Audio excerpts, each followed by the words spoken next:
विश्व भर में हर साल 29 जुलाई को अंतर्राष्ट्रीय बाघ दिवस के रूप में मनाया जाता है। ये दिन जागरूकता दिवस के तौर पर भी मनाया जाता है।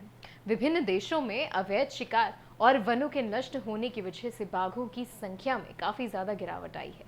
विश्व भर में इस दिन बाघों के संरक्षण से संबंधित जानकारियों को साझा किया जाता है और इस दिशा में जागरूकता अभियान चलाया जाता है। विश्व भर में बाघों के संरक्षण को ध्यान में रखते हुए एक दिन टाइगर्स को समर्पित किया जाता है और वो दिन है आज का। आज है 29 जुलाई और आज है वर्ल्ड टाइगर्स डे। क्या होता है वर्ल्ड टाइगर्स डे और कहां कहां कितने टाइगर्स मौजूद हैं, जानिए हमारी इस खास रिपोर्ट में। नमस्कार, आप देख रहे हैं IBN भारत। मैं हूं आपके साथ दीक्षा। इस दिन को मनाने का मुख्य उद्देश्य जंगली बाघों के निवास के संरक्षण और विस्तार को बढ़ावा देने के साथ साथ बाघों के संरक्षण के प्रति जागरूकता बढ़ाना है। इनकी तेजी से कम हो रही संख्या को नियंत्रित करना बहुत जरूरी है, नहीं तो ये खत्म हो जाएंगे। इस खास दिन का मकसद बाघों के संरक्षण को लेकर लोगों में जागरूकता पैदा करना है। विश्व में बाघों की लगभग 70% आबादी भारत में रहती है, जबकि पूरी दुनिया में केवल 3900 बाघ ही बचे हैं।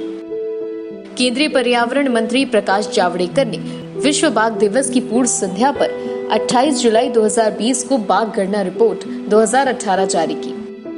उन्होंने बताया कि साल 1993 में हमारे देश में सिर्फ 9 टाइगर रिजर्व्स थे, अब इनकी संख्या बढ़कर 50 हो गई है। केंद्रीय मंत्री प्रकाश जावड़ेकर ने कहा कि भारत को अपनी बाघ संपदा पर गर्व है। हम बाघों के संरक्षण को लेकर 12 टाइगर रेंजेस देशों के साथ मिलकर काम करने को तैयार हैं। केंद्रीय मंत्री प्रकाश जावड़ेकर के अनुसार देश में 30,000 हाथी, 3,000 एक सींग वाले गेंडे और 500 से ज्यादा शेर हैं। विश्व में भारत के अतिरिक्त बांग्लादेश, भूटान, कंबोडिया, चीन, इंडोनेशिया, लाओ, पीडीआर, मलेशिया, म्यांमार, नेपाल, रूस, थाईलैंड और वियतनाम में बाघ पाए जाते हैं। भारत के 20 राज्यों में कुल 2,967 बाघ हैं। इनमें से 1,492 बाघ मध्य प्रदेश, कर्नाटक और उत्तराखंड में हैं।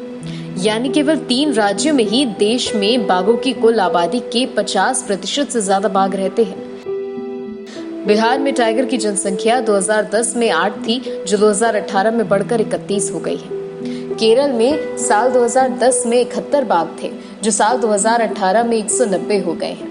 बाघों की आबादी में कमी की मुख्य वजह मनुष्य द्वारा शहरों और कृषि का विस्तार ही इसका मुख्य कारण है।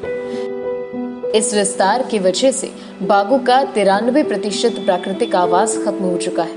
बाघों की अवैध शिकार भी एक बहुत बड़ी वजह है, जिसकी वजह से बाघ अब अंतर्राष्ट्रीय प्रकृति संरक्षण संघ यानी कि IUCN के विलुप्त प्राय श्रेणी में आ चुके हैं। ऐसे में अपनी वन संपदा को बचाना हम सबका कर्तव्य है। Bureau report, IBN Bharat.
और इंटरेस्टिंग खबरों के लिए बने रहिए आईपीएन भारत के साथ। चैनल को लाइक कीजिए, सब्सक्राइब कीजिए, शेयर कीजिए। नमस्कार।